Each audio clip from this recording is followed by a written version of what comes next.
Good evening बच्चे party, कैसे हैं आप लोग? ठीक ठाक नहीं ना? चलिए, तो लास्ट टाइम हमने आपसे डिस्कस किया था बायोलॉजी। हालांकि लास्ट जो कल का लेक्चर था उसमें हमने सॉलिड स्टेट डिस्कस किया था, है ना? और बायोलॉजी का अगर सिलेबस की हम बात करें तो बायोलॉजी के सिलेबस में हमने क्या डिस्कस कर लिया है आपसे? शायद हमने आपसे 2 लेक्चर हमने देखा है इसका। कितने? 2 लेक्चर के, ठीक है। 2 लेक्चर में क्या क्या देखा है? 2 लेक्चर में हमने देखा था वेजिटेटिव रिप्रोडक्शन से रिलेटेड जितने भी क्वेश्चन थे। किससे रिलेटेड? वेजिटेटिव रिप्रोडक्शन से रिलेटेड, राइट? तो वेजिटेटिव रिप्रोडक्शन से क्वेश्चन लगभग हो गए थे। अच्छा, एक चीज देखो, बात ऐसी है कि आप लोग जो बायोलॉजी का सिलेबस हम लेके चल रहे हैं, इसमें कोई ऐसा पोर्शन नहीं है जो आपका जो लेटेस्ट सिलेबस है बोर्ड का, सीबीएसई का, उससे आउटसाइड का नहीं, सब सिलेबस का है। इसलिए हम ज़्यादा थ्योरी पे नहीं चल रहे हैं क्योंकि हमारे पास टाइम बहुत कम है और उतने ही एक लिमिटेड टाइम में हमें पूरा सिलेबस कवर करना है। तो हमें नीड है कि हम जितना ज़्यादा से ज़्यादा एमसीक्यूज सॉल्व कर सके और अपना जो थोड़ा कुछ बचा कुचा कॉन्सेप्ट है वो बिल्डअप हो हमारा, ऐसा कुछ करना है लिमिटेड टाइम में, ठीक है। तो इस बात का ध्यान रखते हुए हम केवल किसी डिस्कस करेंगे केवल एमसीक्यू पर ध्यान देंगे, ठीक है, बाकी कोई दिक्कत नहीं, ठीक है। तो आज हम जैसे कि लास्ट टाइम हमने डिस्कस किया था vegetative reproduction in plants and asexual reproduction. आज most of question sexual reproduction and fertilisation, post fertilisation and embryology से रिलेटेड क्वेश्चंस होंगे, ठीक है। तो चलिए फर्स्ट क्वेश्चन देखते हैं क्या है। पाइनएप्पल फ्रूट डेवलप्स फ्रॉम, पहला क्वेश्चन है pineapple fruit develops from. Pineapple का जो फ्रूट है वो किससे डेवलप होता है, ठीक है। तो जरा सा पाइनएप्पल के बारे में थोड़ा सा देख लेते हैं, उसके बाद हम आपके क्वेश्चन पे आते हैं, है ना। चलिए, तो क्वेश्चन है कि पाइनएप्पल डेवलप फ्रॉम, पाइनएप्पल का डेवलपमेंट कहां से होता है, ठीक है। देखो पाइनएप्पल के बारे में कुछ पॉइंट देखिए। पाइनएप्पल एक सोरोसिस टाइप का फ्रूट है। पाइनएप्पल फ्रूट है सोरोसिस टाइप ऑफ फ्रूट। किस टाइप का है? सोरोसिस टाइप का। ध्यान रखिएगा इस चीज का, किस टाइप का? सोरोसिस टाइप का। ये क्वेश्चन पहला, ये वर्ड इंपॉर्टेंट है, ठीक है। सेकंड पॉइंट, इसमें होता क्या है, ऐसे मानिए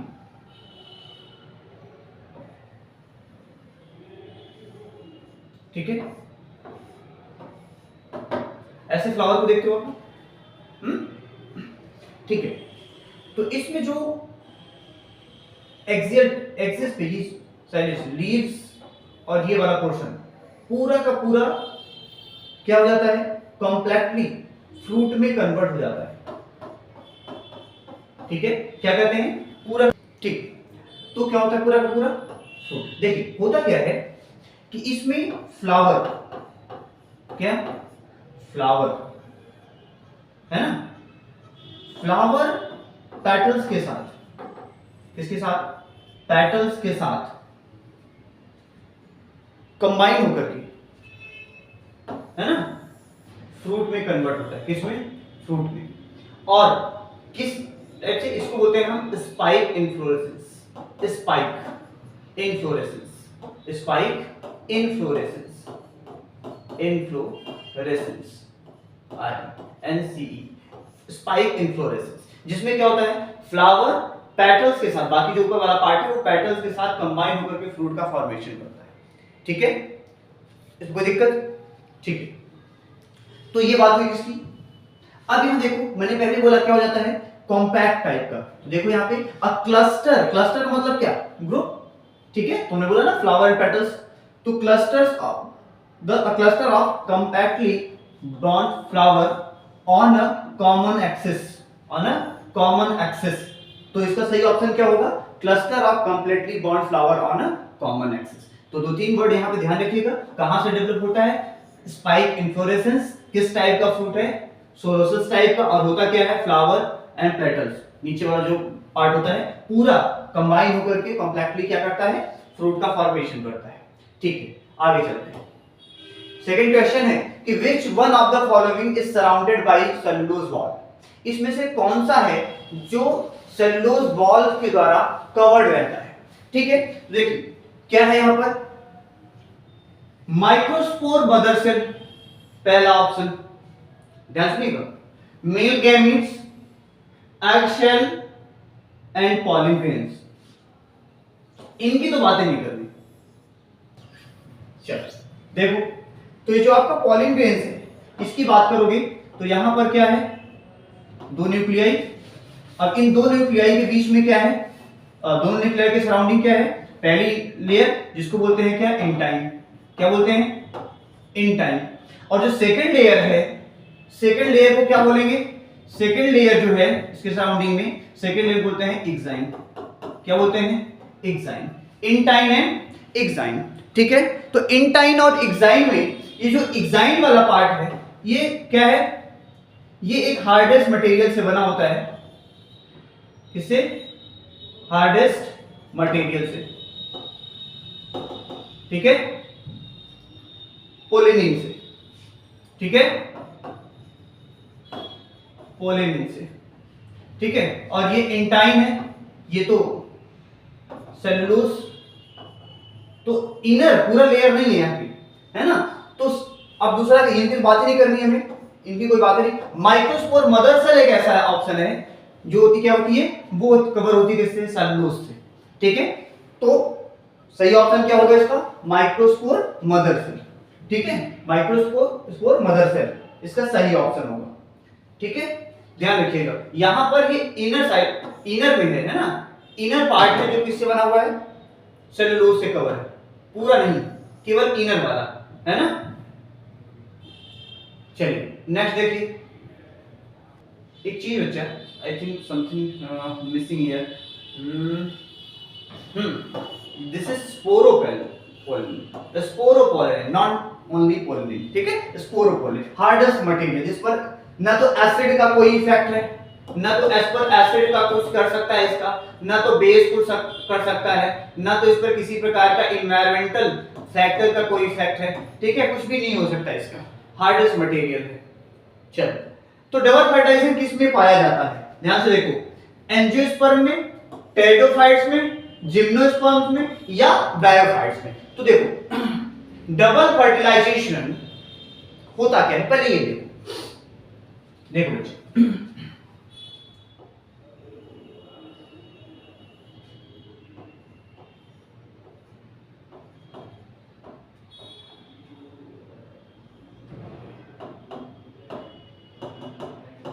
देखो ठीक है, ये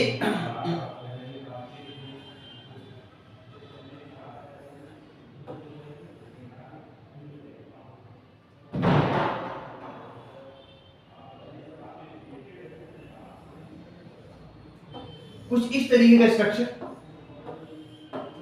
ठीक है, इस तरीके का स्ट्रक्चर, और यही से पॉलिन ट्यूब एंटर करती है इसकी तरफ, राइट। अब ध्यान से देखो, ये है आपके दो न्यूक्लियाई, ठीक है, ध्यान रखो ये एक नहीं है, पोलर न्यूक्लियाई। ये क्या है आपका, एक सेल यानी एक न्यूक्लियाई है, जिसे हम कहते हैं कि वो फर्टाइल किसके साथ फर्टिलाइज होगी, मेल गैमेट्स के साथ। ठीक है, इन्हें सिनर्जिस्ट बोलते हैं, क्या बोलते हैं, सिनर्जिस्ट बोलते हैं। ठीक है, होता क्या है कि एक पॉलिन ट्यूब में दो न्यूक्लियाई एंटर करते हैं, दो मेल न्यूक्लियाई एंटर करते हैं। अब वो दोनों मेल न्यूक्लियाई, देखो ध्यान से, एन तो ये भी है, हैप्लॉइड ये भी है, और हैप्लॉइड ये भी है, एन ये भी, एन ये भी है, इतनी बात समझ में, ये फीमेल गैमेटोफाइट। ठीक है, तो इसमें क्या है आपका एक्स न्यूक्लियाई जो कि हैप्लॉइड है, और जो दोनों ये न्यूक्लियाई है वो भी क्या है, हैप्लॉइड। होता यह है कि जो दो मेल न्यूक्लियाई इससे एंटर किए पॉलिन ट्यूब के थ्रू, वो करेंगे क्या, इसमें से एक तो फ्यूज होता है इसके साथ, और बनाता है गैमीट। तो एन जो कि मेल गैमीट से है और एन जो कि फीमेल गैमीट से, दोनों मिल क्या बनाएंगे 2n, जिसको हम जाइगोट कहते हैं। क्या कहेंगे? जाइगोट। तो मेल गैमीट और फीमेल गैमीट का एक एक न्यूक्लियाई आपस में फ्यूज होकर 2n बनाया। तो जाइगोट क्या बनाया? डिप्लॉयड। जबकि जो एक और nuclei male gamete, male nuclei बचा, वो इन दोनों न्यूक्लियाई से क्या करता है? फ्यूज होता है। तो ध्यान रखो n plus n 2n, diploid तो ऑलरेडी हो गया वो, और प्लस एक ये प्लस n, तो क्या बनाता है 3n। ठीक है, तो इसको क्या बोलेंगे हम? ट्रिप्लॉयड बोलेंगे। क्या बोलेंगे? ट्रिप्लॉयड। ट्रिप्लॉयड। ठीक है, और यही ट्रिप्लॉयड क्या बनाता है? एंडोस्पर्म की इनिशियल सेल, यानी एंडोस्पर्म फॉर्मेशन के लिए रिस्पॉन्सिबल है, यही एंडोस्पर्म बनाता है। क्या बनाता है? एंडोस्पर्म का फॉर्मेशन करता है। ठीक है, तो कह रहा है कि डबल फर्टिलाइजेशन किसका कैरेक्टरिस्टिक्स है? क्वेश्चन पे भाई ये बताओ, जब फ्लावर ही नहीं होगा, जब फ्लावर ही नहीं होगा तो ये कैसे बनेंगे, और जब यही नहीं बनेंगे तो फर्टिलाइजेशन कैसे होगा?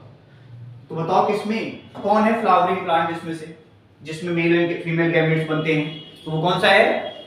एंजियोस्पर्म। ठीक है, तो एंजियोस्पर्म है जिसमें डबल फर्टिलाइजेशन पाया जाता है। इसको ध्यान रखिएगा, मे बी और भी क्वेश्चंस। आगे, one of the most resistant biological material is, फिर से वही बात आ गई, अभी जस्ट डिस्कस किया था ना। यहां पे देखो, यहां पर क्या लिखा था? स्पोरोपोलेनिन। आ जाओ यहां, sporopollenin. Next question, one of the most resistant biological material is lignin, hemicellulose, lignocellulose या स्पोरोपोलेनिन? स्पोरोपोलेनिन, अभी जस्ट देखा था। क्या? स्पोरोपोलेनिन, प्रोलेनिन। ठीक है, ठीक है। Perisperm differs from endosperm. क्या? Perisperm differs from endosperm. Perisperm और एंडोस्पर्म में क्या डिफरेंस है? इन दोनों में कहां डिफरेंस होता है? Being haploid tissues, having no reserve food, being diploid tissue. बात पेरिस्पर्म की बात कर रहा है, कह रहा है पेरिस्पर्म में इनमें से क्या होता है जो एंडोस्पर्म से इसको अलग कर देता है। ठीक है, ये सारे कैरेक्टरिस्टिक पेरिस्पर्म के लिए लिखा जा रहा है। आपको बताना है कौन सा सही है ना? It's formation by fusion of secondary nucleus with several sperms. ठीक है, इसको ध्यान से देखो होता क्या है। बीइंग हैप्लॉइड टिश्यूज, अभी कैसे डिस्कस, पहले पता होना चाहिए पेरिस्पर्म है क्या। देखो कुछ पॉइंट्स हमको याद रखो। ये आफ्टर फर्टिलाइजेशन बनता है, आफ्टर फर्टिलाइजेशन, ये ध्यान रखेंगे आप लोग। यहां Z और S दोनों लिखा सकता है, दिक्कत ना लेना, है ना भैया। आफ्टर फर्टिलाइजेशन होता है। अगर आफ्टर फर्टिलाइजेशन होता है तो ये तो क्लियर है कि वह हैप्लॉइड नहीं हो सकता। हैप्लॉइड नहीं हो सकता, तो दो केसेस आ गई। क्या? एक तो या तो ये डिप्लॉयड होगा या तो ट्रिप्लॉयड होगा, या तो डिप्लॉयड होगा या तो ट्रिप्लॉयड होगा। तो भाई इंडोस्पर्म ऑलरेडी ट्रिप्लॉयड होता है ना? तो ये तो हो नहीं सकता, तो मतलब क्या होता है? डिप्लॉयड होता है। और भी समझो इस चीज को कि ये पेरिस्पर्म बनता कहां से है। पेरिस्पर्म एक्चुअल में रिमेनिंग नूसेल्स से बनता है, जिनमें यानी इसमें भी कुछ फूड स्टोर होता है, फूड स्टोर्ड होता है पहले से। ठीक है, यानी कि जब फर्टिलाइजेशन हो जाए, जाइगोट का फॉर्मेशन हो जाए, उसके बाद जो नूसेल्स में बचे, जो नूसेल्स बचेंगे कहां पर? एम्ब्रियो के पास, वो सारा का सारा क्या बना लेता है? पेरिस्पर्म, या कहिए पेरिस्पर्म कहलाता है। तो देखो इसमें क्या है? बीइंग डिप्लॉयड, हमने पहले का दो ऑप्शन थे, उसमें डिप्लॉयड बचा है तो डिप्लॉयड होगा, एक ऑप्शन ये सही। कह रहा है हैविंग नो रिजर्व फूड, गलत बात। रिजर्व फूड होता है रिमेनिंग नूसेल्स, जिसके पास फूड रिजर्व होता है, क्योंकि नूसेल्स का काम ही होता है न्यूट्रिशन प्रोवाइड करना। तो ये भी गलत हो गया, हैप्लॉइड गलत था पहले से। It's formation by fusion of secondary nucleus with several sperm ना, सेकेंडरी न्यूक्लियस के साथ तो एंडोस्पर्म का फॉर्मेशन होता है भाई, जिसे हम कहते हैं क्या, डबल फर्टिलाइजेशन। आगे ये the product of sexual reproduction generally generates, product of sexual reproduction, ध्यान सुनो, सेक्सुअल रिप्रोडक्शन इट मींस एक तो मेल होगा, दूसरा कौन सा होगा, फीमेल होगा। अब एन यहां से आएगा और एन यहां से आएगा, एक एक दोनों मिलकर क्या करेंगे, फर्टिलाइजेशन बनाएंगे 2n। तो मतलब 50% कैरेक्टर यहां से, 50% कैरेक्टर यहां से। तो जो नया बनेगा उसमें दोनों के कैरेक्टर होंगे कि नहीं होंगे, होंगे दोनों के कैरेक्टर। अगर दोनों के कैरेक्टर होंगे तो जो नया बनेगा वो इन दोनों से डिफरेंट होगा नहीं होगा, तो न्यू बॉडी बनेगी जिसके कैरेक्टर बाकी से अलग होंगे नहीं होंगे, बाकी से अलग होंगे। अगर बाकी से अलग होंगे तो देखो कौन सा है, लॉन्गर वैलिबिलिटी ऑफ सीड ना, प्रोलॉन्ग डॉर्मेसी ना, new genetic combination leading to variation. Yes, variation, difference आ गया नहीं आ गया, दोनों में डिफरेंस आएगा, 50 यहां से 50 यहां से। इसके बाद घुमा लें उसके सीधे सीधे हैं, बढ़िया बढ़िया है ना। तो इसमें दोनों कैरेक्टर होंगे ना भाई, तो कौन सा ऑप्शन सही होगा, new genetic combination leading to variation, option C is correct. अच्छी बात बताओ, क्या एसेक्सुअल रिप्रोडक्शन में पॉसिबल है क्या ऐसा वेरिएशन, क्या एसेक्सुअल के लिए भी ऑप्शन सही होगा, नहीं सही होगा, क्योंकि उसमें तो क्या होता है, क्लोन बनता है, कॉपी होता है ना अपने पेरेंट्स का।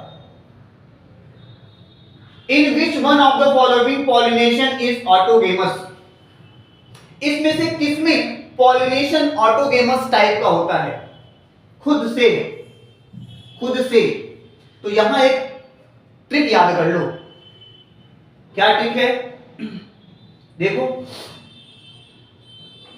एजी बुला रहे ना, क्या है, एजी मिर्च खा के क्या सीसी कर रहे हो, एजी मिर्च खा के क्या सीसी कर रहे हो, देखो ऑटो पॉलिनेशन, ऑटो पॉलिनेशन, ठीक है, जिप्नोगेमी, जिप्नोगेमी, इन दोनों में देखो खुद से, अपने से नहीं, अपने फ्लावर पे, मतलब अपने एक ही फ्लावर है, एक प्लांट है, इसमें एक फ्लावर है, उसमें दोनों पार्ट्स हैं, mail and female reproductive part, खुद से खुद पर, तो क्या कहलाएगा वो, ऑटोगेमी, ऑटो पॉलिनेशन कहते हो आप इसको, ऑटो पॉलिनेशन। अगर इसी प्लांट में एक दूसरा फ्लावर भी है, अगर इसके पॉलिन ग्रेन्स इसके स्टिग्मा पे जा रहे हैं तो इसको क्या बोलेंगे, जिटेनोगेमी, जिटेनोगेमी, ठीक है। उसके बाद आता है क्या, क्लिस्टोगेमी, ये तो क्रॉस पॉलिनेशन है, सीधा सीधा डिफरेंट प्लांट के बीच, डिफरेंट प्लांट्स के बीच पॉलिन ग्रेन्स और स्टिग्मा का जो भी पॉलिन ग्रेन्स एक प्लांट से दूसरे प्लांट पे जाए, तो ये आपका जीनोगेमी। क्लिस्टोगेमी में क्या होता है, ये उनके लिए है, ये भी ऑटो सेल्फ टाइप का है, बट इनके फ्लावर ऑलवेज क्लोज होते हैं, जैसे कहते हैं ना तू तो गुलर के फूल हो गया है ना, दिखावा ही नहीं करता, कहां भाई, क्लोज होते हैं हमेशा के लिए, क्या होते हैं, ये क्लोज्ड होते हैं, क्लोज्ड, ओपन ही नहीं होते, ठीक है, अंदर ही अंदर, ठीक है। अब तुम लोग बताना गुलर का क्या मतलब होता है ना, किस प्लांट का नाम है गुलर, कहीं फूल अगर देखा होगा तो बताना, फ्रूट देखा है तो बताना, ठीक है। फिर आता है चैस्मोगेमी, क्या, चैस्मोगेमी, तो ये क्या हो गया, क्लोज। इनमें पॉलन यानी anther and female reproductive part है ना, यानी फीमेल रिप्रोडक्टिव पार्ट्स, यानी क्या कह दो आप, female gametes, female gametes and male gametes, male gametes दोनों डिस्पर्स कर दिए जाते हैं, बाहर फेंक दिए जाते हैं, कोई किसी पे जाता है, ठीक है। तो ये नहीं है, ये सेल्फ यानी ऑटोगेमस टाइप का नहीं है, कौन है, सही ऑप्शन है आपका ज़िटोनोगमी। ठीक है, आ जाओ next. What is the function of germ pore? Germ pore का क्या फंक्शन है? फिर से देखो, पॉलिन ग्रेन, इसके अंदर 2 न्यूक्लियाई है ना, कौन सा? एक तो आपका वेजिटेटिव होता है ना, वेजिटेटिव वाला कुछ नहीं करता भैया, दूसरा जो होता है वो क्या करेगा? वही सब कुछ, उसी का सारा खेल है। देखो यहां पर जनरेटिव टाइप का, देखो इसकी जो पहली लेयर है वो तो इंटाइन है, दूसरी लेयर क्या होती है? एक्साइन होती है, इंटाइन है एक्साइन। अब यहां देखो, ये जो इंटाइन है पैक्टिन एंड सेलुलोज की बनी हुई, पैक्टिन एंड सेलुलोज किसकी बनी होती है? पहले ही बोला था, pectin and cellulose, cellulose, pectin and cellulose. तो ये तो कोई बात नहीं, ये जो है ये इतना हार्ड है कि यहां से पॉलिन ट्यूब बाहर, अगर ये स्पोर्स ना हो, जिन्हें हम क्या बोलते हैं? जर्म पोर्स, तो ये यहां से आगे नहीं जा सकती, पॉलिन ट्यूब आगे जाने देगा। तो जर्म पोर का फंक्शन क्या हुआ फिर? Initiation of pollen tube, initiation of pollen tube, absorption of water, seed germination नहीं, रिलीज, अरे सीड अभी बनी नहीं तो कहां से seed germination, release of male gametes नहीं, मेल गैमीट्स देखो 60% ऐसे प्लांट होते हैं जिनमें इसी 2 सेल स्टेट में ही आगे यहां से जो आपका मेल गैमीट्स है वो यहां से निकलेगा, है ना, मतलब यहां से आगे की तरफ मूव कर जाता है, क्या कहते हैं एंथर से मूव कर जाता है, एंथर से मूव कर जाता है ना, और जो 40% है उसमें 3 सेल स्टेट में मूव करता है, ध्यान रखना इस चीज। तो वो तो बात ही नहीं, रिलीज ऑफ मेल गैमीट्स ना, इमर्जेंस ऑफ रेडिकल्स ऐसा भी नहीं, रेडिकल्स कहां? जब भाई सीड बनेगी तब तो सही ऑप्शन क्या है? Initiation of pollen tube. आगे विंड पॉलिनेटेड फ्लावर आर। अब देखो पॉलिनेशन भी आपने देखा है, कितने तरीके से पॉलिनेशन देखते हो, तो हम कहते हैं भैया हम जनरली देखते हैं इंसेक्ट से, ठीक है, विंड से एंड वाटर से, ठीक है। बात किसकी कर रहा है? बात कर रहा है विंड पॉलिनेशन, हवा के द्वारा, एयर के द्वारा पॉलिनेशन, मींस एयर के थ्रू एंथर से पॉलिन ग्रेन्स का स्टिग्मा मिल जाना। क्या होना चाहिए बताओ? क्या एयर को किसी तरीके की स्मेल की जरूरत है क्या? नहीं ना। किसी तरीके से कलर्स की नीड है क्या? नहीं। एयर को क्या, साधु आदमी है ना, साधु सन्यासी आदमी, उसे क्या कलर से क्या लेना देना है ना, स्मेल से क्या लेना देना। तो देखो स्मॉल ब्राइटली कलर्ड, अरे यार हवा को कलर की क्या जरूरत, साधु सन्यासी का मतलब क्या है? किसी मतलब से नहीं, है ना, पास है कि नहीं है? जमता रोगी और बहता पानी, तो कलर की जरूरत नहीं, कि ऑप्शन वैसे ही गलत हो गया। ऐसे पॉलिन ग्रेन्स होनी नहीं चाहिए, विंड को चीज नीड ही नहीं। Small producing large number of dry pollen grains, ध्यान रखना, ड्राई जो मॉइस्चर होता है, मॉइस्चर क्यों नहीं होना चाहिए भाई? मॉइस्चर क्यों नहीं होना चाहिए? मॉइस्चर होगा तो हैवी होगा, हैवी होगा तो दूर तक जाने में दिक्कत होगी, इसलिए लिखा वहां ड्राई पॉलिन ग्रेन्स, बहुत ज्यादा और ड्राई होनी चाहिए। Large production abundant nectar and pollens, नहीं, इसकी तो नीड ही नहीं है विंड के लिए। स्मॉल प्रोड्यूसिंग नेक्टर, नहीं, इसकी भी नीड नहीं है। तो सही क्या है? स्मॉल होने चाहिए और सूखे हुए होने चाहिए, ड्राई होने चाहिए, ठीक है। आगे चलो,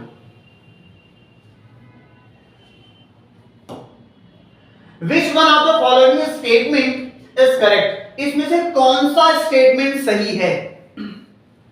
hard outer layer of pollen grains is called intine, ध्यान सुनना, क्या पॉलिन ग्रेन्स के आउटर लेयर का नाम इंटाइन है? नहीं, आउटर का नाम तो एक्साइन है, एक्साइन है ना, इंटाइन किसका नाम है? इनर का, तो पहला तो यही गलत हो गया।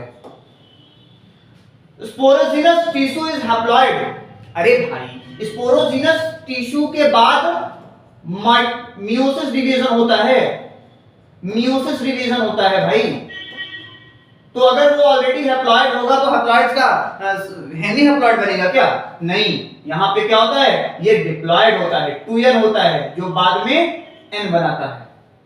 आगे चलो, endothecium product produce the microspore. अरे नहीं भाई, एंडोथीसियम कहां ना, एपिडर्मिस, मिडिल और एंडोथीसियम का काम ही है प्रोटेक्ट करना, ठीक है। Last, tapetum nurses the developing pollen. Nourishment किसका काम होता है? नरिश करना है, नरिशमेंट किसका काम होता है? टैपेटम का काम होता है, जिसके अंदर फूड स्टोर होता है, फूड, ठीक है। तो डी ऑप्शन इज करेक्ट, ठीक है, बाकी ये नहीं।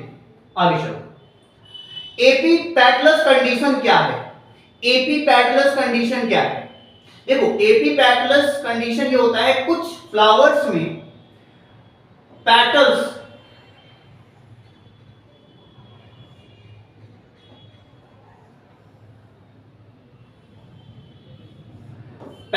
क्या करते हैं, अब हमसे ठीक से बना नहीं यहाँ पे, है ना। पैटल्स क्या करते हैं, फिलामेंट के साथ, एंथर के फिलामेंट के साथ, एंथर के फिलामेंट के साथ क्या करते हैं, वो अटैच हो जाते हैं, कहते हैं कंबाइन हो जाते हैं, ज्वाइन हो जाते हैं। उस कंडीशन को बोलते हैं एपीपेटलस। जब फ्लावर में उसका पेटल्स फिलामेंट के साथ, स्टेमेन के फिलामेंट के साथ अगर वो ज्वाइन हो गया, कंबाइन हो गया, अटैच हो गया, that condition is called epipetalous. तो सही option is first, when petals and filament are joint. जब दोनों क्या करते हैं, कंबाइन हो जाते हैं, ज्वाइन हो जाते हैं। आ जाओ, megaspore, megasporangium is equivalent to, megasporangium आपने एक वर्ड और सुना था, माइक्रोस्पोरेंजियम। माइक्रोस्पोरेंजियम एंड मेगास्पोरेंजियम, ठीक है।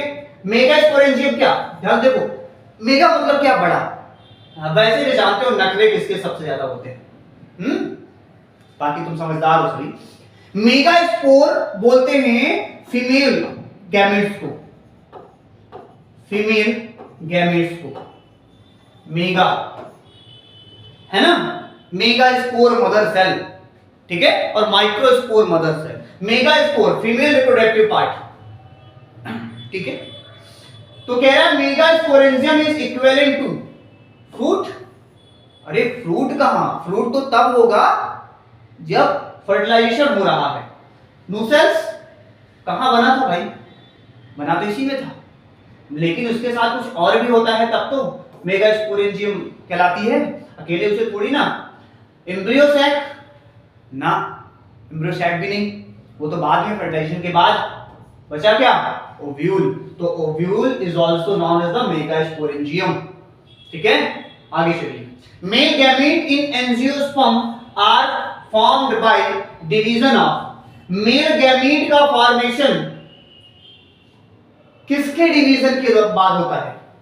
देखो जरा, माइक्रोस्पोर के, जनरेटिव सेल के, वेजिटेटिव सेल के, या माइक्रोस्पोर मदर? जनरेटिव सेल के बाद। किसके बाद? जनरेटिव सेल के बाद। देखिए एक बार,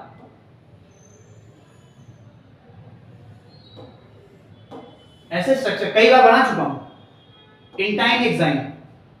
इसमें मैंने बोला था दो, एक बड़ा सा न्यूक्लियस, एक छोटा सा न्यूक्लियस। छोटे वाले न्यूक्लियस के साइटोप्लाज्म में ही, या कहीं प्रोटोप्लाज्म में ही क्या होता है, दूसरे वाला न्यूक्लियस तैरता रहता है, एक किनारे होता है बट बड़ा सा होता है। जो बहुत बड़ी एरिया है उसका छोटा सा न्यूक्लियस होता है, जिसे वेजिटेटिव सेल या वेजिटेटिव न्यूक्लियस कह सकते हो आप, और एक बड़ा होता है जिसमें जनरेटिव। इसी से आगे चल के क्या बनता है, मेल गैमेट का फॉर्मेशन होता है। आगे select the incorrect statement. Select incorrect statement, गलत स्टेटमेंट को सिलेक्ट कीजिए। The microsporangia develop further and become pollen sac. Microsporangia, C है the proximal end of the filament is attached to the thalamus or the petals of the flower. B, the androecium consists of whole of stamen. Androecium representing the female reproductive organ. A है the androecium consist of whole of stamens representing the male reproductive organs. तो incorrect कौन है? ये भाई androecium female का part नहीं होता, gynoecium होता है। यहां एंड्रोसियम की बात किया है, तो बी ऑप्शन इनकरेक्ट है। आगे आओ। The anther develops the cell of the sporogenous tissue, undergoes meiotic division to form microspore tetrads. Cell is, देखिए कह रहा है कि एंथर जो है वो डेवलप जब करता है किसको? पॉलीवेज को। उस समय की बात कर रहा है कि cell of the sporogenous tissue, sporogenous tissue की जो सेल है वो माइटोटिक डिवीजन करती है और माइक्रोस्पोर टेट्राड का फॉर्मेशन करती है। तो जिस एंथर के उस पार्ट से, स्पोरोजिनस टिश्यू के जिस सेल से माइक्रोस्पोर टेट्राड का फॉर्मेशन होता है वो कैसा था? हैप्लॉइड था, डिप्लॉइड था, ट्रिप्लॉइड था, या कुछ आप कह नहीं सकते, कुछ भी हो सकता है तीनों में से। देखो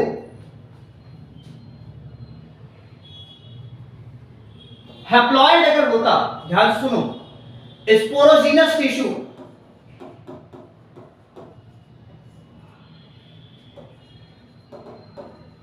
बार बार डिवाइड होकर के क्या बनाता है? माइक्रोस्पोर मदर सेल,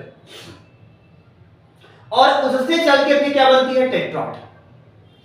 तो पहली बार भाई ये जो टेट्राड बनी, 4 एक सेल होती है, उससे फिर 4 बनती हैं, ठीक है। ये 2n होती है, सब क्या होती हैं? All cells in tetrad are haploid, but this is not android, this is diploid, है ना। ये haploid होती है, वो क्या होती है? डिप्लॉयड होती है, ठीक है। तो ये आपकी हैप्लॉइड हुई। अब बताओ कि अगर हैप्लॉइड बननी है, भाई साहब स्टार्टिंग में जो था हमारा एंथर वाला पार्ट वो प्लांट बॉडी थी। क्या थी? प्लांट बॉडी थी। अब प्लांट बॉडी क्या होती है भाई? क्या जेनेटिक सेल्स हो चाहे सोमेटिक सेल्स हो, क्या होती हैं? 2n होती हैं, है ना। और आपको पता है कि टेट्राड की सेल क्या होती है? हैप्लॉइड होती है। वो n 2n, तो ये n। अब तुम खुद सोच सकते हो n बना है किसी से, तो जाहिर सी बात है कि मियोसिस डिवीजन हुआ होगा। तो इसका सही आंसर क्या है? सही, ये डिप्लॉयड होती है जिस सेल से वो बना हुआ है। आगे आइए। A plant with both male and female flower is, एक प्लांट जिसके पास मेल एंड फीमेल फ्लावर दोनों हो वो क्या होता है? देखो तब तक मैं थोड़ा पानी पी लूं।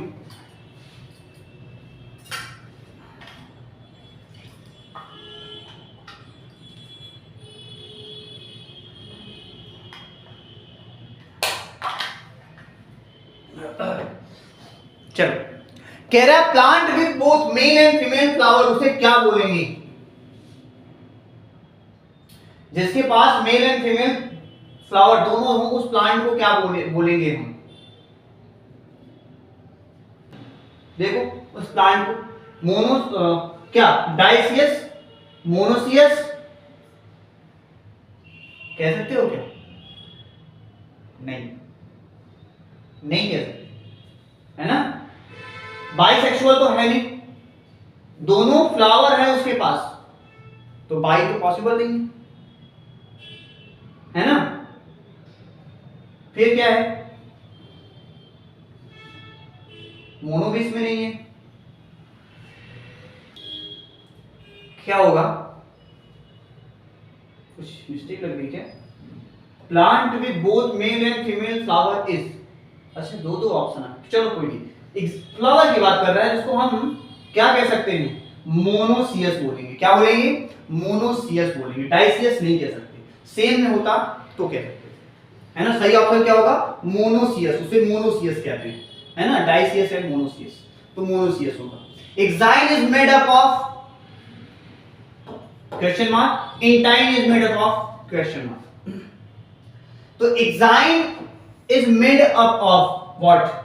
एक्साइन किसकी बनी होती है? स्पोरोपोलेनिन की। किसकी?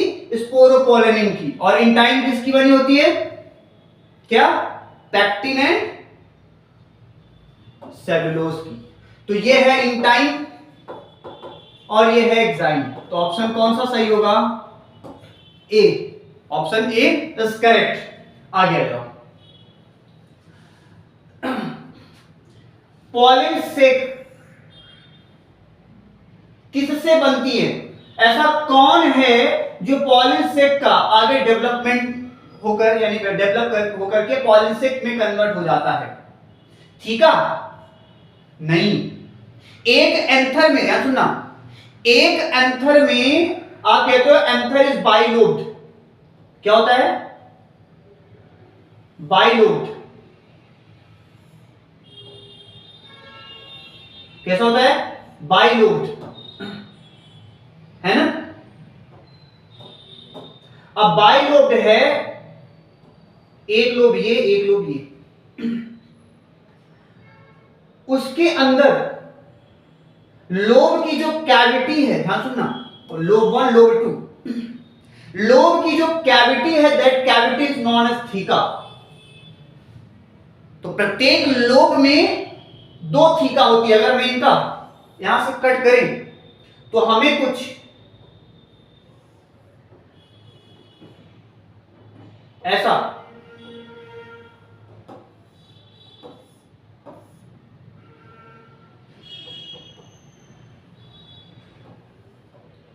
ऐसा देखने को मिलता है। एक लोब एंड 2 लोब, बाइलोब था, उसमें जो कैविटी है प्रत्येक में 2 थीका। ठीक है? तो कैविटी को थीका बोलते हैं।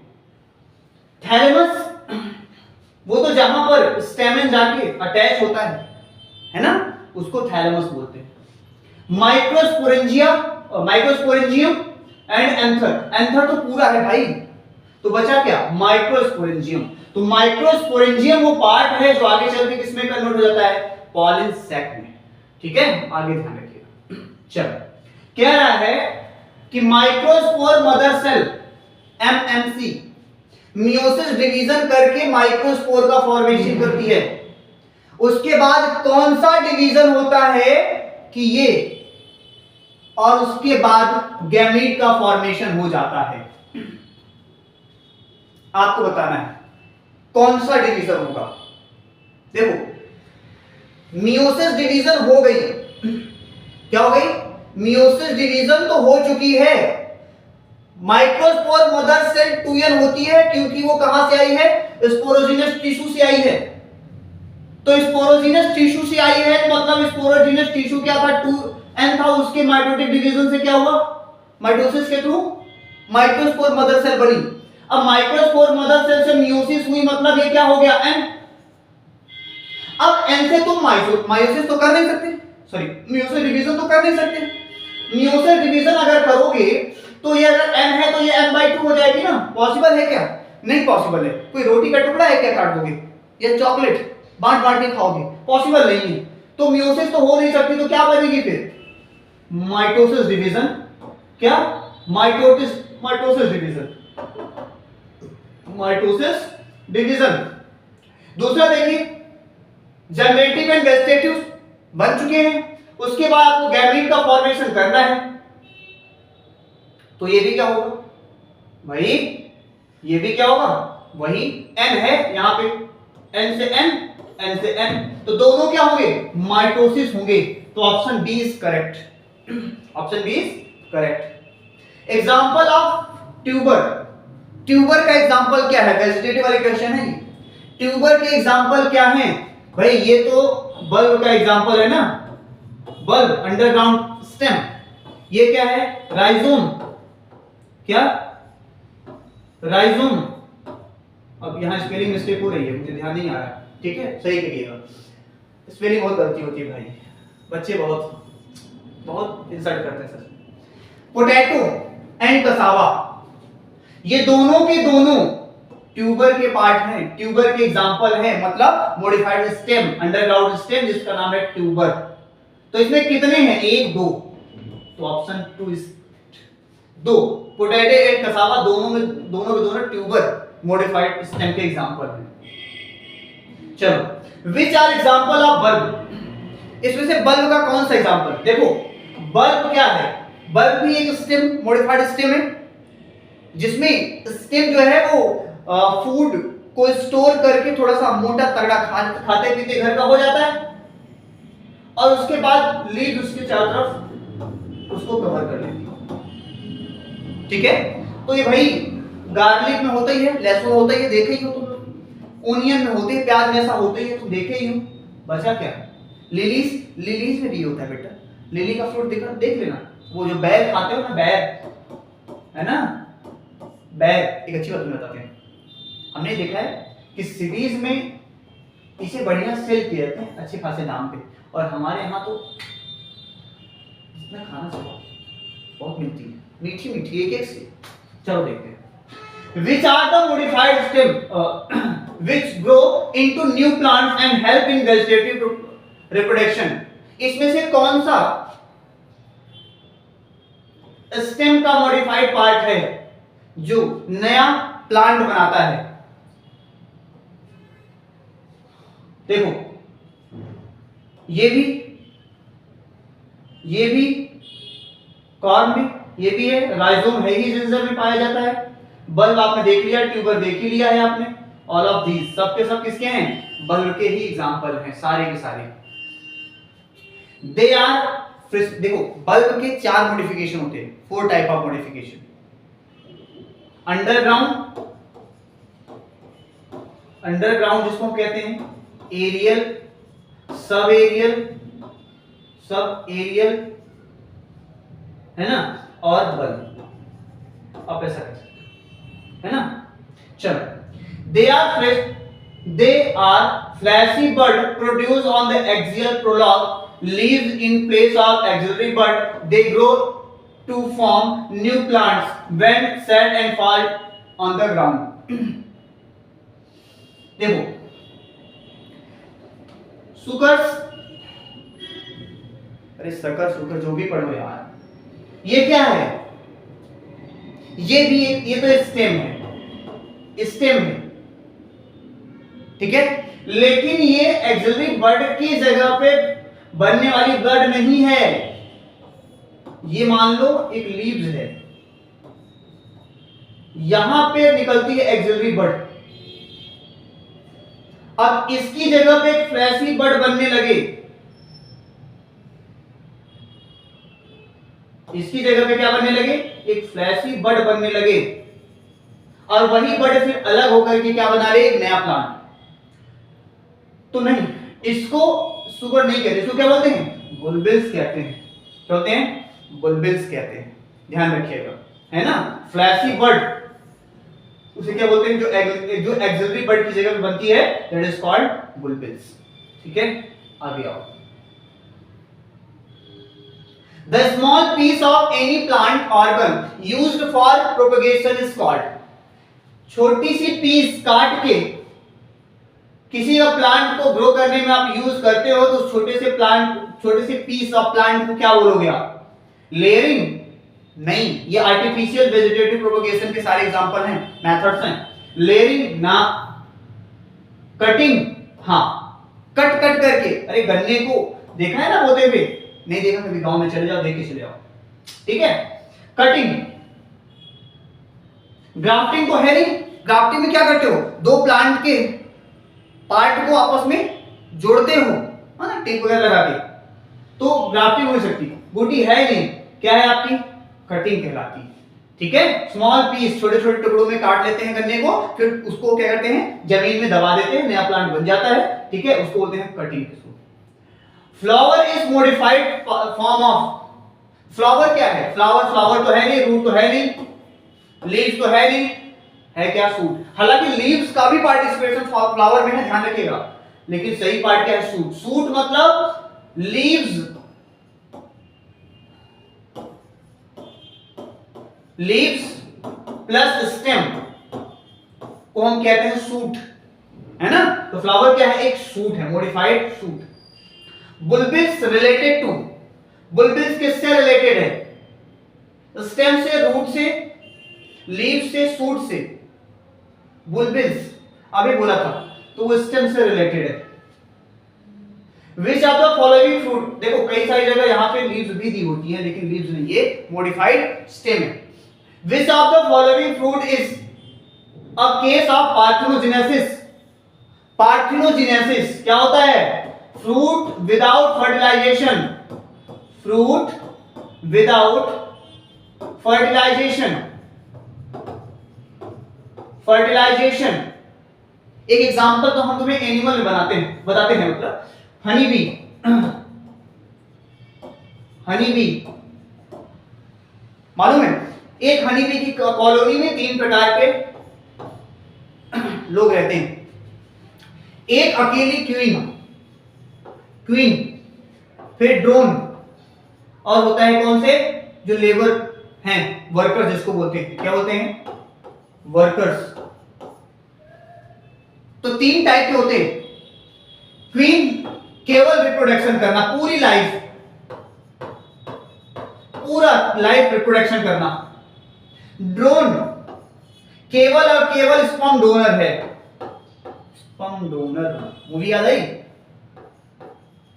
स्पर्म डोनर है। और वर्कर, सारा का सारा खेल किसका होता है? वर्कर्स, हनी बी का होता है, वर्कर्स का सारा कुछ डिसीजन इनका होता है। इसमें होता क्या है कि क्वीन, कोई भी क्वीन केवल एक बार मीटिंग करती है ड्रोन के साथ, केवल एक बार, और एक ही ड्रोन से। जब भी वो मीटिंग करती है तो वो सारे के सारे, यानी बहुत सारे, सारे के सारे का मतलब क्या है? बहुत सारे स्पर्म को अपने अंदर स्टोर कर लेती है। स्पर्म स्टोर कर ली जो एन है, और खुद प्रोड्यूस करी एग जो ऑलरेडी एन है, और एन फर्टिलाइज करके 2n का फॉर्मेशन करी। और इस 2n बनने वाले जाइगोट से 2 पॉसिबिलिटी हैं, या तो क्वीन बनेगी या तो क्या बनेंगे? वर्कर्स बनेंगे, या तो क्वीन या तो वर्कर्स, इस 2n से फर्टिलाइज जाइगोट से। लेकिन बेटा क्वीन जब तक इसके अंदर पावर होती है, ये एक क्वीन सब्सटेंस रिलीज करती है जो इसको फर्टाइल बॉडी में कन्वर्ट ही नहीं होने देता। यानी ये बनाएगा तो एक नई बॉडी, लेकिन इनफर्टाइल स्टेराइल बॉडी बनाएगा, और स्टेराइल बॉडी को क्या कहते हैं? वर्कर कहते हैं। वो रिप्रोडक्शन नहीं कर सकती है। लेकिन एक टाइम के बाद इसके एक प्रोडक्शन की पावर खत्म हो जाती है। क्या होती है? एक प्रोडक्शन की पावर खत्म हो जाती है। और जब एक प्रोडक्शन की पावर खत्म हो जाती है बेटा, तो उस केस में फिर वो ये यहां से खत्म, तो केवल एन प्रोड्यूस करती है। कौन से? स्पर्म। नहीं बेटा, थोड़ा सा गलती की, ये खत्म हो जाता है एक टाइम के बाद। तो जब ये खत्म हो जाता है, इसके पास फिर क्या है? एग बचा है। तो केवल क्या आएगा? एन आएगा बाहर, और एन से जो बॉडी बनेगी दैट इज कॉल्ड ड्रोन। क्या कहलाएगा? ड्रोन। तो ड्रोन क्या होता है? हैप्लॉइड होता है हमेशा। क्या होता है? हैप्लॉइड होता है। जबकि वर्कर्स और क्वीन क्या होती हैं? वो होती हैं डिप्लॉइड। तो देखो, वैसे पार्थेनोजेनेसिस यहां भी है। तो ड्रोन हुआ ना विदाउट फर्टिलाइजेशन, तो ड्रोन को फ्रूट मान लो, और फ्रूट मान लो मतलब विदाउट फर्टिलाइजेशन फ्रूट। तो fruit without seed after pollination? नहीं। Fruit with seed after pollination? नहीं। Fruit with valuable seed without fertilization? Fruit with valuable seed after fertilization? देखो, आफ्टर फर्टिलाइजेशन पॉसिबल नहीं। Fruit with valuable seed without fertilization, ठीक है? Fertilisation तो नहीं होता, लेकिन उस क्या बना रहता है? फ्रूट बना रहता है, उसमें क्या होती है? सीड जरूर होती है, ठीक है? आगे चलें। How many meiotic divisions are needed for forming 100 gram of wheat? देखो, माइटोसिस, जिसको क्या बोलते हो? मियोसिस डिवीजन की बात कर रहा है। मियोसिस डिवीजन की बात कर रहा है, लिखा है ना? Meiotic division. ध्यान से सुनो, स्पोरोजीनस मदर सेल का मतलब स्टेट क्या होती है, 2n होती है, डिप्लॉयड। वो जब एक बार मियोसिस करती है तो आपको टेट्राड बना के देती है, टेट्राड बना के देती है, जो क्या होते हैं, ऑल NN हैप्लॉइड, सारे के सारे क्या होते हैं, हैप्लॉइड। ध्यान से सुनना। तो एक बार मियोसिस होने से 4 और 4 से प्रत्येक टेट्राड सेल से आगे चल के मेल गैमीट का फॉर्मेशन होता है, मेल गैमीट का। अरे मैं भी क्या लिख रहा हूं यार, मेल गैमीट का फॉर्मेशन होता है।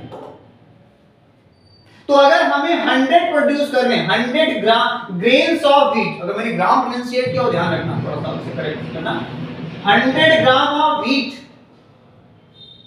फिर से मैंने ग्राम बोल दिया यार, क्या मैं बोल रहा हूं, ग्रेन्स है, दाने।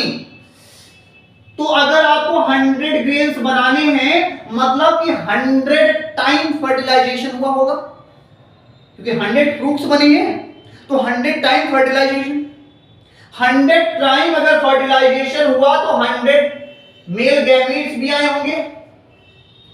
अब 100 मेल गैमीट, ध्यान सुनो, 4 प्रोड्यूस होते हैं 1 मियोसिस से, तो 100 प्रोड्यूस होंगे कितने से, 25 मियोसिस से। तो 25 मियोसिस तो हुआ, तो 100 मेल गैमीट्स बना दिए, और वो 100 मेल गैमीट 100 फीमेल गैमीट से फ्यूज होकर के क्या बना लेंगे, ग्रेन्स, यानी कि फ्रूट्स बन जाएंगे, बन जाएंगे। चलो, तो आपको एक चीज तो पता चल गई कि 100 ग्रेन्स प्रोड्यूस करने के लिए तुम्हें मेल बॉडी के अंदर 25 टाइम मियोसिस करानी पड़ेगी। लेकिन अभी केवल मेल गैमीट से सोचो तुम्हें ग्रेन्स बन जाए, पॉसिबल नहीं है। आगे आओ, ओवम के लिए क्या है, ध्यान सुनना। मेगास्पोर मदर सेल एक बार मियोसिस डिवीजन करती है तो 4 मेगास्पोर, ऐसे मेगास्पोर सेल्स बनाती है, 4, जो सबके सब n होती हैं। लेकिन सबसे विचित्र बात, मतलब कि अच्छी बात कहिए या यूनिक ये है कि इनमें से 3 डिस्ट्रॉय हो जाती है, केवल एक बचती है, एक जो आगे चल के एग सेल में कन्वर्ट होती, एग में कन्वर्ट होती है। हमें कितने प्रोड्यूस करना है, तुम ध्यान से देखो, हमें 100 प्रोड्यूस करना है, तब तो 100 से मिल करके ग्रेन 100 ग्रेन बनाएंगी। तो देखो, एक से एक मियोसिस में केवल एक सेल ऐसा है जो फंक्शनल है, बाकी डिस्ट्रॉय हो गए। तो हमें 100 चाहिए, 100 मियोसिस यहां भी जरूरत पड़ेगी, तब तो क्या बनेगा, फीमेल गैमेट बनेगा, नहीं बनेगा, हैं, बनेगा ना। तो 100 ये प्लस 25 ये, टोटल मिला के कितना हुआ, 125। तो कुल कितने मियोसिस की नीड है 100 ग्रेन्स बनाने में, 125। 25 मियोसिस होगी मेल में तो 100 मेल गैमेट्स बन जाएंगे, और 100 मियोसिस होगी फीमेल बॉडी में, तब 100 फीमेल गैमेट्स बनेंगे, दोनों मिलके 100 ग्रेन्स बनाएंगे। आगे चलो, अगर एक एंडोस्पर्म सेल, किसी एंजियोस्पर्म की, उसके पास 24 क्रोमोसोम्स हैं, तो बताइए कि root cell of megaspore mother cell should have. कहने का इसका मतलब एक्चुअल ये है कि अगर किसी फर्टिलाइजेशन प्रोसेस में, सेक्सुअल रिप्रोडक्शन में एक एंडोस्पर्म बना और एंडोस्पर्म के पास 24 क्या है, क्रोमोसोम है, 24 क्रोमोसोम। अब तो एंडोस्पर्म तो 3n होता है ना बेटा, तो ये भी क्या होगा, 3n। 3n का मतलब क्या, 3 into 8, यानी n की वैल्यू क्या है बेटा, n की वैल्यू है 8। अगर किसी एंडोस्पर्म जो कि 3n है, अगर उसमें 8 क्रोमोसोम, 8, n की वैल्यू 8 है, तो उस बॉडी में जो जाइगोट बनेगा वो क्या होगा, वो 2n होगा। बोला था ना कि जब fertilization male and female gametes आपस में फ्यूज होते हैं तो n plus n 2n बनाते हैं, लेकिन n plus 2n double fertilisation के बाद क्या बनाता है, एंडोस्पर्म बनाता है। तो n अगर 8 है, 2n क्या होगा, 16। क्या होगा, 16। तो सोमैटिक सेल्स क्या बन जाएंगी, 16। तो क्या होगा इसमें सही ऑप्शन डी। ठीक है, अगर किसी का एंडोस्पर्म 24 है तो मतलब वो 3n है, तो 100% उसकी जो रिप्रोडक्टिव सेल्स होंगी या जो सोमैटिक सेल्स होंगी जो बॉडी बनेगी आगे उसकी, वो हमेशा 2n यानी कि कितनी होंगी 16 होंगी, 2n होंगी। आगे आइए, Which is the most logical sequence with reference of life cycle of angiosperm? देखो ध्यान से, Which is the most logical sequence? Sequence पूछ रहा है आपसे, मतलब starting of sexual reproduction to complete means mature production of यानी कि formation of mature body, starting of sexual reproduction to mature body। चलो मेल एंड फीमेल फॉर्मेशन ऐसा इसमें किसी ने दिया नहीं।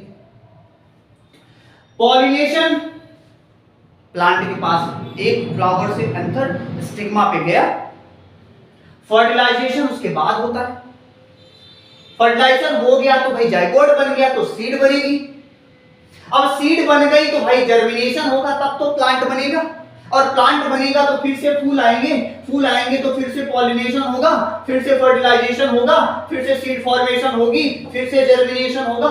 तो साइकिल का सीक्वेंस सही है कि नहीं प्रोसेसेस का? स्टेप सही है, सही है। यहाँ है जर्मिनेशन के बाद एंडोस्पर्म फॉर्मेशन, ये कौन सी बात है भाई? पहले एंडोस्पर्म फॉर्मेशन यानी कि फर्टिलाइजेशन होगा, फिर तो सीड बनेगी, सीड होगी तब तो जर्मिनेशन होगा। कहाँ कह रहा है यार? आगे चलो, कह रहा है कि स्पोरोजीनस टिश्यू से कुछ होकर के कोई डिवीजन होकर के माइक्रोस्पोर मदर सेल बनती है एमएमसी, और उससे कोई डिवीजन होकर के माइक्रोस्पोर टेट्राड का फॉर्मेशन होता है। पढ़ चुके हैं, इसका आंसर आप लोग बताइए। शुरू से कई जगह हमने इसको डिस्कस कर लिया कि स्पोरोजीनस टिश्यू है, फिर एक डिवीजन होता है, माइक्रोस्पोर मदर सेल बनती है, फिर डिवीजन होता है तो माइक्रोस्पोर टेट्राड बनता है। आप लोग बताइए कमेंट में, ठीक है? कमेंट बताइए कि क्या होगा इसका आंसर। मैं फिर चलो, कह रहा है एक डाइकोटिलेडोनस प्लांट बियर फ्लावर, एक प्लांट है डाइकोटिलेडोनस, मटर होता है क्या? चलो इसका भी सही आंसर बताना, क्या ये इसका एग्जांपल मटर हो सकता है क्या? ठीक है, बताना चाहिए। इसमें कुछ फ्लावर्स हैं लेकिन कभी भी फ्रूट प्रोड्यूस नहीं कर सकते। ध्यान सुनना, फ्रूट प्रोड्यूस नहीं कर सकते और ना ही सीड प्रोड्यूस कर सकते हैं। एक प्लांट है डाइकोटिलेडोनस, उस पर फ्लावर तो है लेकिन वो फ्रूट या सीड प्रोड्यूस नहीं कर सकते। तो बताइए इसमें से कौन सा सही है? रीजन सही है, देखो, plant is dioecious and bears only pistillate flower, pistil female. चलो, plant is dioecious and bear both pistillate and stimulate flowers. Plant is monoecious, plant is dioecious and bears only staminate flowers. ध्यान से सुनो बेटा, मैं एक example लेता हूं। अक्सर अगर आप लोग गांव से बिलोंग करते हो मेरे बच्चे तो तुम्हें ये चीज पता होगी, सुना होगा। यहां आओ, यहां ठीक से देखते हैं हम लोग। देखो, आपने पपाया का नाम सुना होगा। कहा जाता है कि कोई कभी कहते सुना होगा गांव में, यार मेरे यहाँ पपाया का एक पपीता का प्लांट तो है भाई, लेकिन वो फ्रूट नहीं लग रहे हैं, ये फूल देने वाला है बस। शुद्ध देहाती भाषा में कहें तो कहते हैं फुल्लाहुआ पेड़ है, हमें पपीता नहीं लग रहा, कहा है फुल्लाहुआ पेड़ है। तो देखो होता क्या है, देखो का हुए में अगर कोई डाइसियस प्लांट है तो डाइसियस प्लांट में तीन पॉसिबिलिटी होती है बेटा। हो सकता है उसके पास स्टेमेन है ना, पिस्टिल एंड बोथ, दोनों, यानी कि मेल रिप्रोडक्टिव ऑर्गन हो, फीमेल रिप्रोडक्टिव ऑर्गन हो, या बोथ हो। दोनों पॉसिबिलिटीज हैं, तीनों पॉसिबिलिटी। ध्यान सुनो मैं क्या कह रहा हूं। अगर डाइसियस है उसपे केवल फीमेल है, मैं यहां से लेके चल रहा इधर, फिर से इधर आऊंगा। अगर फीमेल रिप्रोडक्टिव ऑर्गन है केवल, तो आसपास की एरिया में जहां भी ऐसा मेल प्लांट होगा जिसके पास स्टेमेन होगा जो पॉलिन ग्रेन प्रोड्यूस करेगा, वहां से पॉलिनेशन के थ्रू यहां एंथर से आ जाएगा पॉलिन ग्रेन्स और यहां फ्रूट लग जाएगा। तो यहां फ्रूट पॉसिबल है। इस केस में पॉसिबिलिटी है कि बाहर किसी प्लांट से आ जाएगा एंथर से पॉलिन ग्रेन्स, तो यहां बड़े आराम से पॉलिनेशन होकर फर्टिलाइजेशन होकर के क्या बन जाएगा, फ्रूट बन जाएगा। तो यहां तो क्वेश्चन कह रहा था फ्रूट और सीड नहीं बनते, मतलब क्या है कि पॉलिनेशन नहीं हो रहा है, फर्टिलाइजेशन नहीं हो रहा है, पॉलिनेशन हो या ना, फर्टिलाइजेशन नहीं हो रहा है। बोथ अगर दोनों हैं उसमें, मेल फीमेल दोनों फ्लावर हैं, तो भी तो पॉसिबल है। तो सीधे सीधे क्या हो जाएगा, फ्रूट फॉर्मेशन हो जाएगा। लेकिन अगर केवल मेल है जिस प्लांट के ऊपर, बताओ बेटा क्या उस पर फ्रूट लग सकते हैं? वो क्या करेगा, वो समाज सेवा कर सकता है बेटा। समाज सेवा कैसा, अपना स्पर्म दे सकता, मतलब पॉलिन ग्रेन्स दे सकता है, दूसरे प्लांट पे फ्रूट लग जाएगा, लेकिन खुद इस प्लांट पे फ्रूट नहीं लग सकता क्योंकि इसके पास फीमेल रिप्रोडक्टिव ऑर्गन नहीं है, स्टिग्मा नहीं है, एग नहीं मिलेगा इसको, एग नहीं मिलेगा तो क्या होगा, फ्रूट नहीं बनेगा। तो सही ऑप्शन देखो कौन सा होगा, plant is dioecious and bear, both नहीं, बोथ होगा तो ही जाएगा, ओनली पिस्टिलेट नहीं, फीमेल होगा तो भी हो जाएगा, seed and most probable cause. ठीक है, अगला देखो, प्लांट इज मोनोसियस नहीं, हो ही नहीं सकता, plant is dioecious and bear only stimulate flower, केवल ऐसे जिसके पास स्टिमना है, केवल ऐसे फ्लावर है उसके पास, इसलिए उस पर भाई फ्लावर तो आ रहे हैं लेकिन फूड और सीड का प्रोडक्शन वो नहीं कर पा रहा है डाइसियस, बट भैया बना नहीं पाएगा क्योंकि केवल स्टेमन वाले, स्टेमन वाले। Which of the following statements is not appropriate for pollen grains? pollen grains के लिए कौन सा स्टेटमेंट एप्रोप्रिएट नहीं है, सही नहीं है? देखो, pollen grains can be stored for years in liquid nitrogen and can be used in crop breeding programs।